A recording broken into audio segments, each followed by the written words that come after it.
The silence which we break every moment అని master గారు ఇచ్చారు కదా ఇన్వొకేషన్, సాయంత్రం పూట ఇన్వొకేషన్లో.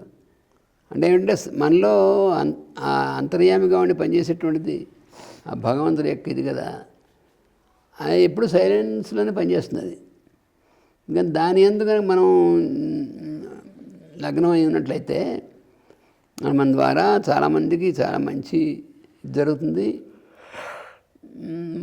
దానివల్ల మనకి ఏమొస్తుందంటే ఆనందం కలుగుతుంది. ఆయన ప్రెజెన్స్, అది ఆయన ప్రెజెన్స్ ఉంటుంది, భగవంతుడి యొక్క ప్రెజెన్స్ అనుభూతం అవుతూ ఉంటుంది మనకి ఎప్పటికప్పుడు. మరి అంతకు మించింది ఏం కావాలి మనకి? అదే సైలెన్స్ అనేటువంటి బ్రేక్ చేయకుండా ఉంటే, సైలెన్స్ బ్రేక్ చేయడం అంటే బయట సౌండ్ చేయకుండా ఉండడం, బయట అది కాదు. మన లోపల ఈ అభిప్రాయాలు అనేటువంటివి ఏమాత్రం లేకుండా ఫ్రీ అవ్వాలి మన మైండ్, అప్పుడు సైలెన్స్ అనేటువంటిది. అందుకని సైలెన్స్ విచ్ వీ బ్రేక్ ఎవరి, మనం ఏం చేస్తాం, ప్రతిక్షణం బ్రేక్ చేస్తూ ఉంటాం. మామూలు సంసార జీవులు ఏం చేస్తామంటే మనం ఈ రకమైనటువంటి సాధన లేకపోతే మనం ఏడు బ్రేక్ చేస్తూ ఉంటాం. నేను ఎంత కష్టపడి మీకోసం పనిచేస్తున్నాను అని. ఈవెన్ ఇంట్లో కూడా భార్యాభర్తలు ఒకళ్ళకోళ్ళు, వాళ్ళు భార్యాభర్తలు ఒకళ్ళకోళ్ళు కానీ, తల్లిదండ్రుల పిల్లలకి కానీ ఇవి చేసేప్పుడు కూడా మరి అలాగే మీకు ఏముంది, మీకు ఎన్ని సంవత్సరాల నుంచి మీకు ఎంత సేవ చేస్తున్నాను భార్య అన్న, ఎన్ని సంవత్సరాల నుంచి నీకు ఎన్నో ఏం చేస్తున్నాను భర్త అన్న, అలా అనుకున్నారంటే ఇంకా వాళ్ళకి రిలేషన్షిప్, మంచి రిలేషన్షిప్ అనేది ఏదో సూపర్ఫిషియల్గా ఉంటుంది తప్ప సరైనటువంటిది ఉండదు. దానివల్ల వాళ్ళు సుఖం ఉండదు, మనసులో మనశ్శాంతి ఉండదు. అలాగే తల్లిదండ్రులు పిల్లల విషయంలో కూడా ఎంత కష్టపడి పెంచాం, ఇప్పుడేమో వాడు మన సరిగ్గా చూడలేదు అనే ఆ ఏడుపు మిగులుతుంది అంతే. అది లేకుండా ఉన్నటువంటి వాడు హాయిగానే ఉంటుంది, బాగానే ఉంటారు. ఆ పిల్లలు వీళ్ళతో బాగానే ఉంటారు. కానీ ఎప్పుడు కూడా వాళ్ళు చూస్తారో చూడరో, వాళ్ళు మనకి గౌరవిస్తారో గౌరవించారో, ఏడిచేవాడికి అలాగే ఉంటుంది. వాడి జీవితం ఏడుస్తూ ఉండాల్సిన జీవితం ఉంటుంది. అందుకని in the presence of such persons we understand what silence is, not intellectually but by experience. అది మనకి నిశ్శబ్దంగా ఉండడం అనేటువంటిది అలాంటి వాళ్ళ దగ్గర ఇది ఎక్స్పీరియన్స్ తప్ప అదేదో కాన్సెప్ట్ అనేది కానీ. It appear that we the members of our brotherhood should develop habit of filling the darkness of noise we do with the light of our background. అంటే మనకి మాస్టర్ గారు సాయంత్రం పూట ఇచ్చినటువంటి ఎడ్యుకేషన్లో mate fill the darkness of noise we do అని చెప్పి master గారు ఇచ్చారు కదా. అలాగా సైలెన్స్ అనేటువంటిది బ్రేక్ చేయకుండా ఉండడం ఒకటి, తర్వాతేమో డార్క్నెస్ అనేటువంటిది మన లోపల ఉన్నటువంటి ఇన్నర్ లైట్తో నింపడం అనేటువంటిది ఒకటి. ఈ రెండు మనం బాగా సాధన చేయాలి, నేర్చుకోవాలనేటువంటిది. అంటే ఇప్పుడు మనకేంటంటే మన మాస్టర్ గారు ఇచ్చినటువంటి దాంట్లో మేము speak the silence without breaking it అన్నారు. అంటే మనం మాట్లాడచ్చు, మనం మాట్లాడినటువంటిది ఏంటంటే లోపల అంతర్యామి అనేటువంటిది మనలో ఎప్పుడు కూడా అది సైలెంట్గా మనలో పనిచేసేటువంటిది అంతర్యామి యొక్క వెలుగు. ఆ అంతర్యామి యొక్క వెలుగుని మనం నిశ్శబ్దంగా బయట ఉన్నటువంటి దాని నుంచి వచ్చేటువంటిది, దాన్నే మన వాక్కులో వచ్చేటువంటిది అయితే దాన్ని బ్రేక్ చేయకుండా దానికి విఘ్నం కలగకుండా ఉండేటువంటి విధంగా మనం మాట్లాడాలి. అంటే దాన్ని మనం సాధన చేయాలి. ఎలాగంటే అదే మనకి వాంగ్మయమైనటువంటి తపస్సు అంటారు. మనకు భగవద్గీతలో చెప్పినట్టుగా మానసికమైన తపస్సు, వాచికమైన తపస్సు, కాయికమైన తపస్సు అని 3 స్థాయిల్లో చెప్పారు. ఈ వాచికమైనటువంటి తపస్సు అనేటువంటిది మనం మానసికమైన తపస్సు, మనస్సులో మనకు వచ్చేటువంటి భావాలు, వాటి వల్ల కూడా అంటే సైలెన్స్ అనేటువంటిది, నిశ్శబ్దం అనేటువంటిది, మానసికమైనటువంటి నిశ్శబ్దం చాలా ముఖ్యమైనటువంటిది.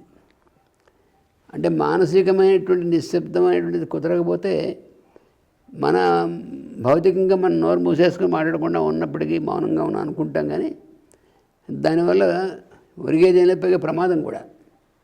ఎందుకంటే భౌతికమైనటువంటి విధంగా మనం మాట్లాడేటువంటి నోరు కట్టేసుకుంటే మనస్సు ఇంకా దాని మీద ఇంకా ఎక్కువ ఇది అవుతే మానసికమైనటువంటి దాని మీద ఎక్కువ ప్రెషర్ పడుతుంది, అది అనారోగ్యానికి కూడా దారితీస్తుంది. అందుకని అలాంటిది కాదు మనం చేయవలసినటువంటిది. మానసికమైనటువంటి కక్షలోనూ నిశ్శబ్దం అనేటువంటిది, తర్వాత వాచికమైనటువంటి దీనికి వచ్చేప్పటికీ మనం మాట శబ్దం రూపంలోనే వ్యక్తం చేస్తాం. మరి సైలెన్స్ బ్రేక్ చేయకుండా మనం ఎలా మాట్లాడగలమని మనకు అనిపిస్తుంది. మేము he speak the silence without breaking అంటే మనం ఎలాగా దీన్ని ఆ నిశ్శబ్దం అనేటువంటి దాన్ని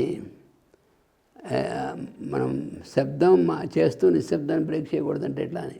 కానీ అది కాదు, మనం మాట్లాడుతున్నప్పుడు అంతర్యామి వెలుగు నుంచి వచ్చేటువంటి దాని ప్రకారంగా మనం అనుగుణంగా మనం కనుక మాట్లాడటం సాధన చేస్తే అప్పుడు మనకి ఆ లోపల నుంచి ఉన్నటువంటి నిశ్శబ్దత అనేటువంటి దాన్ని బ్రేక్ అవ్వదు. అక్కడ ఉంది రహస్యం అంతా. అంటే మన లోపల నిశ్శబ్దమైనటువంటి శబ్దం నడుస్తూ ఉంటుంది, అది ఎవరిది? అంతర్యామిది.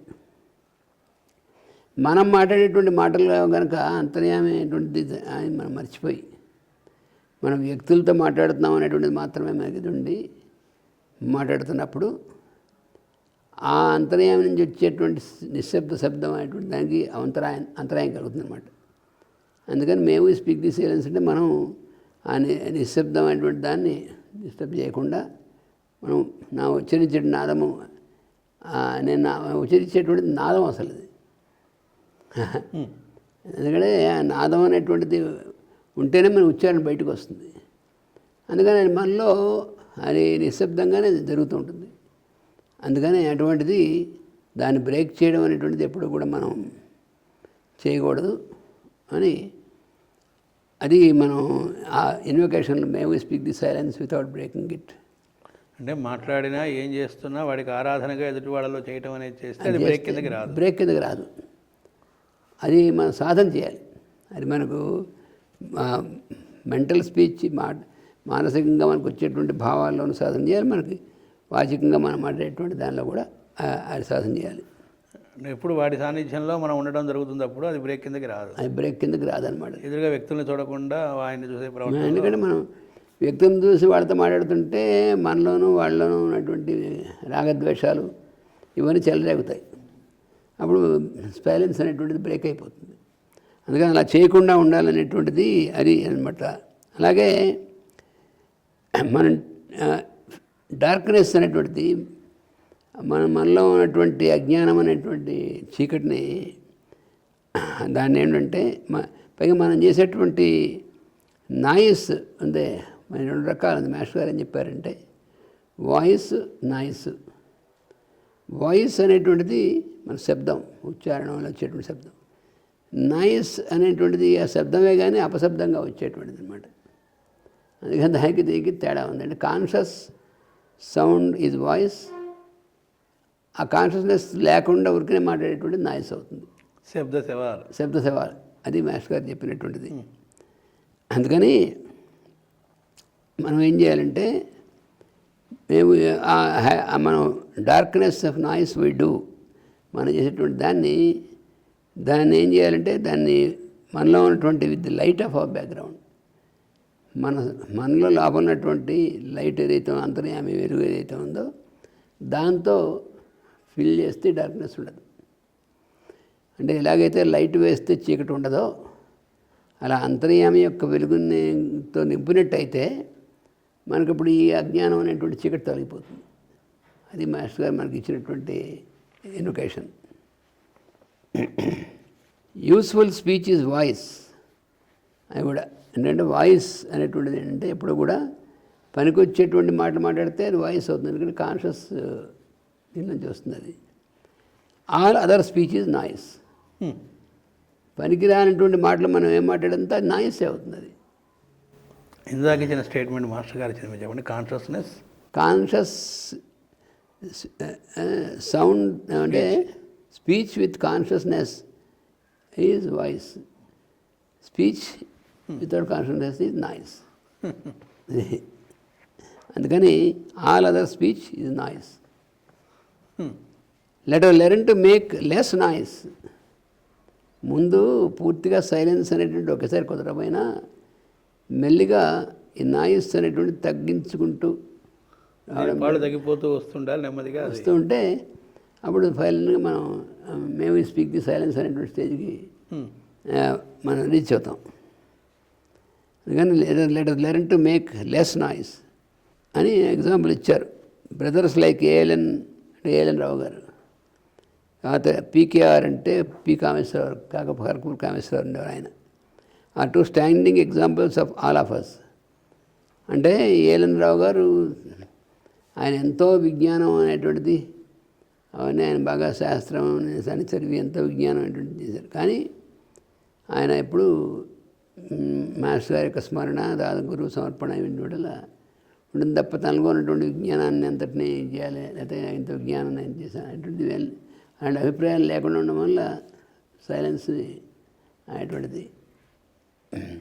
అలాగే కామేశ్వరరావు గారేమో ఆయన కర్మయోగి.